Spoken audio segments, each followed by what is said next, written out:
ঝিনাইদহ ৪ আসনের সংসদ সদস্য আনোয়ারুল আজিম আনারকে কলকাতায় হত্যার পর কেটে গেছে ২ সপ্তাহ।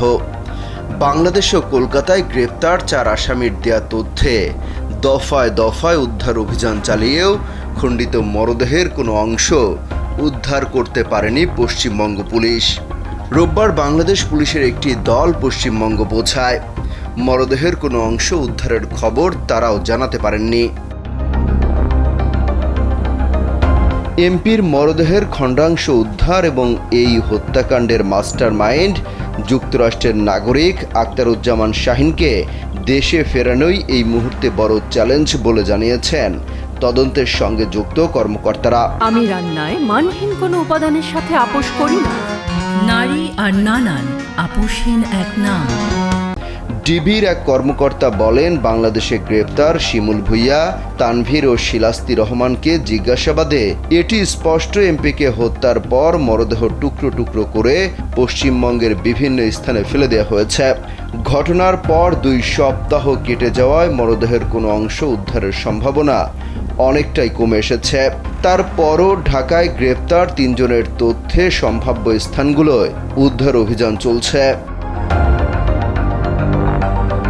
এই কর্মকর্তা বলেন, একদিকে লাশের অংশ উদ্ধার এবং অন্যদিকে যুক্তরাষ্ট্রে পলাতক মূল পরিকল্পনাকারী শাহিনকে দেশে ফেরানোই এখন বড় চ্যালেঞ্জ। শাহিন যুক্তরাষ্ট্রের নাগরিক হয় তাকে এই মামলায় ফেরত আনা সহজ হবে না। তবে তাকে ইন্টারপোলের মাধ্যমে গ্রেফতার করে ফেরত আনার বিষয়ে তৎপরতা চালানো হচ্ছে বলে জানিয়েছেন ডিবি প্রধান মোহাম্মদ হারুনুর রশিদ। তিনি বলেন, দুদেশের পক্ষ থেকে ইন্টারপোলের সহায়তা চাওয়া হবে। দুদেশ মিলে চাইলে আরও ভালো হবে। যুক্তরাষ্ট্রের সঙ্গে আসামি প্রত্যর্পণের কোনো চুক্তি না থাকায় বাংলাদেশ সরকারের পক্ষে এই কাজটি করা সহজ হবে না। তবে ভারতের সঙ্গে এই চুক্তি থাকায় দেশটির সরকারের পক্ষে সম্ভব হবে।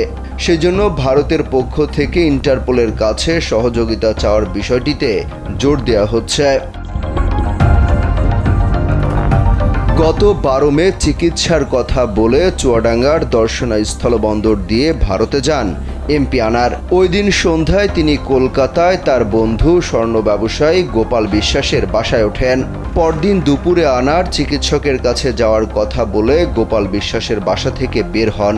এরপর থেকে নিখোঁজ তিনি।